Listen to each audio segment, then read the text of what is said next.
हमारे पास इस प्रॉब्लम में दिया हुआ है a proton projected in a magnetic field of 0.02 Tesla travels along the helical path of radius 5 centimetre and pitch 20 centimetre. तो हमारे पास क्या बात हो रही है, ये बात हो रहा है यहाँ पे कि हमारे पास एक हेलिकल पाथ है। तो अज्यूम कर लेते हैं कि अपने पास जो हेलिकल पाथ है वो ऐसे है। सही है, ये अपने पास एक हेलिकल पाथ है। सही है। अब इस पे हमें क्या बताया जा रहा है, ये बताया जा रहा है यहाँ पे कि यहाँ पर एक मैग्नेटिक फील्ड है। मान लेते हैं कि ये इसके यहाँ पे मैग्नेटिक फील्ड है अंदर की तरफ, इस डायरेक्शन में है बी। सही है, तो यहाँ पे मैग्नेटिक फील्ड है अपने पास। अब हमें ये बताया जा रहा है इस मैग्नेटिक फील्ड का जो मैग्नीट्यूड है अपने पास वो दिया हुआ है 0.020 टेस्ला।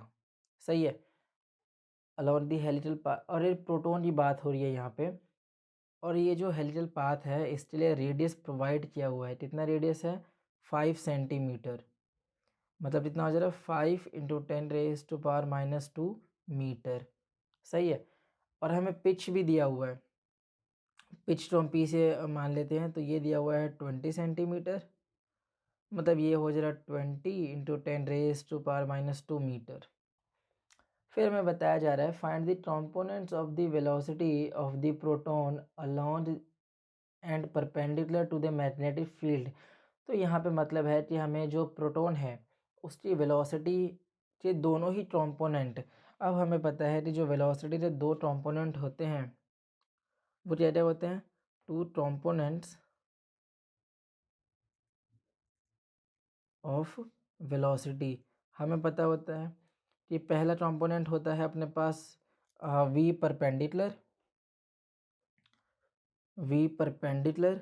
और जो दूसरा कंपोनेंट है वो क्या है अपने पास, वी पैरेलल। सही है, तो हमें ये दोनों ही कंपोनेंट फाइंड आउट करने हैं फॉर अ प्रोटॉन।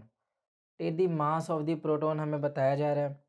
तो हमारे पास और क्या दिया हुआ है, हमारे पास दिया हुआ है मास ऑफ प्रोटॉन दिया हुआ है, MP मान लेते हैं इसे।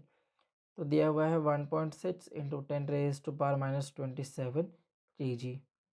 सही है, अब हमें एक बात पता है क्योंकि हमें हेलिकल जो पाथ होता है उसमें किसी भी प्रोटॉन का बिहेवियर हमें पता है। कैसे पता है कि क्या पता है हमें कि जो प्रोटॉन होता है अपने पास, जो वेलोसिटी है उसके दो कंपोनेंट होते हैं, एक वी पैरेलल और वी परपेंडिकुलर। ये जो पैरेलल कंपोनेंट होता है ये कांस्टेंट वैल्यू आती है, ये अनचेंज्ड रहता है। सही है, क्योंकि जो हमारे पास मैग्नेटिक फील्ड होती है और जो वेलोसिटी होती है वो परपेंडिकुलर होती है। सही है, और ये जो अपने पास वी परपेंडिकुलर है ये किसी वजह से आता है, ये से सर्कुलर मोशन बैलेंस करने के लिए फोर्स यूज़ करते हैं, सर्कुलर फोर्स। सही है, तो इसकी वजह से, या सेंट्रीपिटल फोर्स भी बोल सकते हो उसे। सर्कुलर फोर्स मतलब क्या होता है, सेंट्रीपिटल फोर्स। तो उसी को वो बैलेंस कर देता है मैग्नेटिक फील्ड को। सही है, तो हम जानते हैं कि जो अपना फोर्स होता है सेंट्रीपिटल, ये किससे बराबर हो जाता है, ये हो जाता है फोर्स मैग्नेटिक फील्ड, इसको बैलेंस कर देता है ये वैल्यू हमें पता है, ये क्या होता है mv²/r। और ये हमें पता है जो मैग्नेटिक फोर्स होता है वो क्या होता है अपने पास से, क्यों v×b। सही है, अब हमें बात पता है कि ये दोनों एक दूसरे के परपेंडिकुलर होते हैं जब ये सब सर्कुलर मोशन में होते हैं, और सॉरी जब हमें वेलोसिटी का कंपोनेंट बताना है परपेंडिकुलर। तो मैग्नेटिक फील्ड भी हमें बिहेवियर यहाँ पे पता है कि ये परपेंडिकुलर है यहाँ पे। तो यहाँ पे मेरे पास ये हो जा रहा क्यों v/b sin थीटा। और क्योंकि मैं वेलोसिटी का परपेंडिकुलर कंपोनेंट ले रहा हूँ तो यहाँ पे मैं परपेंडिकुलर यूज़ कर देता हूँ, और ये परपेंडिकुलर है, इसका मतलब जो मेरा थीटा है वो कितना है, 90 है। सही है, और साइन 90 होता है 1। तो ये हो जाएगा अपने पास क्यों बी वी परपेंडिकुलर, और ये जो m V square by R. Mass, यहाँ पे मास ऑफ प्रोटॉन यूज़ कर रहे हैं और हम यहाँ पे परपेंडिकुलर की बात कर रहे हैं यहाँ पे। तो ये वैल्यू यहाँ से कैंसिल, तो मुझे वी परपेंडिकुलर की वैल्यू पता चल रही है यहाँ से। ये हो जा रहा क्यों B R by mass of proton. सही है। या फिर तुम्हें फॉर्मूला जो डायरेक्ट हम याद रखते हैं वो भी यूज़ कर सकते थे। क्या फॉर्मूला? कि जो रेडियस होता है अपना वो क्या होता है? मास वेलोसिटी का perpendicular component by charge by magnetic field. तुम ये भी सीधे सीधे यूज़ कर सकते हो, पर मैंने यहाँ से तुम्हें ये बता दिया कॉन्सेप्ट कि कैसे ये फॉर्मूला डिराइव हो जाता है। सही है। तो अब इसे हम सॉल्व कर देते हैं।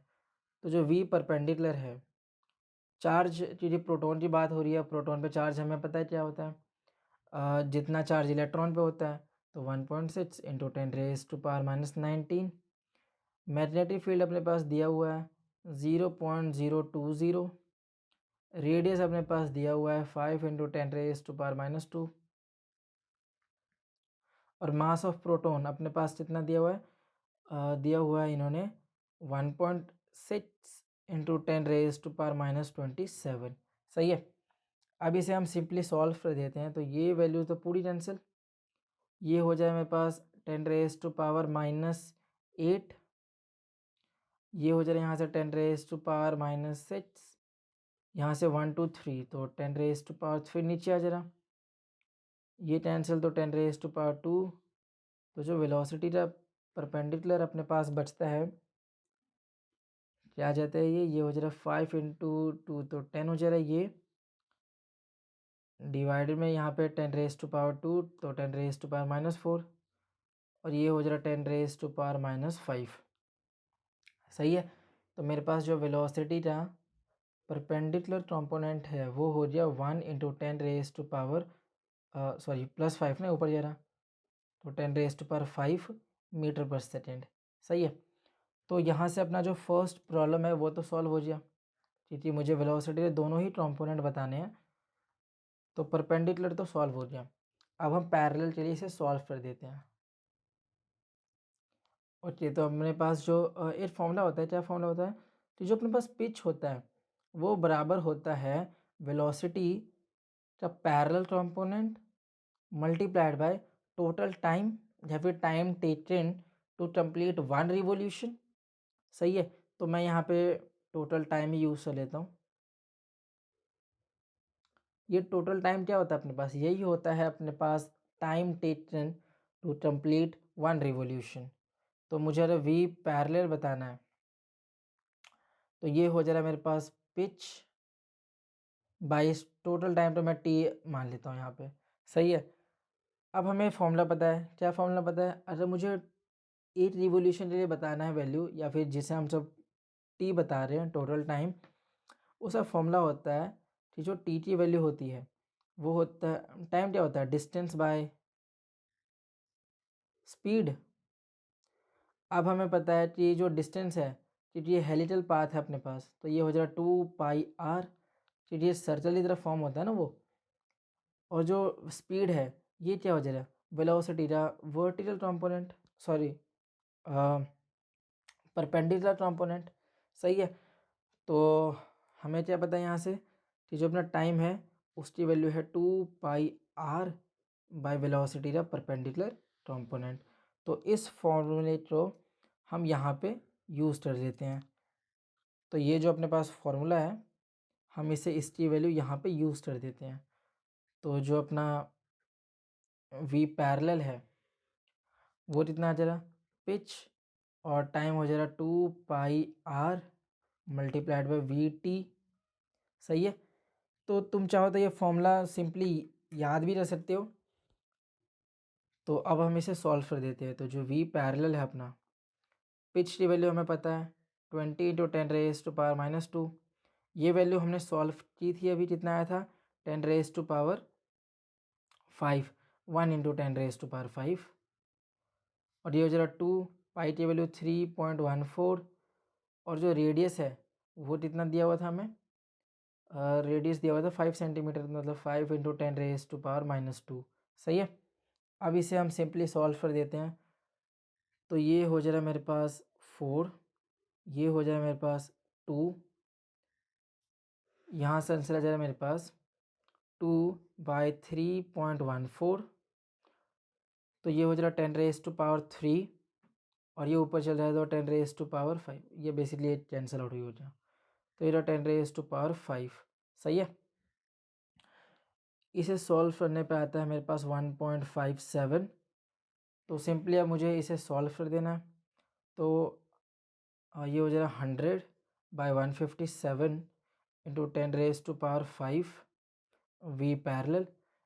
जब तुम इसे सॉल्व कर देते हो तो तुम्हारे पास जो पैरेलल कंपोनेंट आता है वेलोसिटी का, वो कितना हो जाता है, ये हो जाता है तुम्हारे पास 0.1592 इंटू 10⁻5।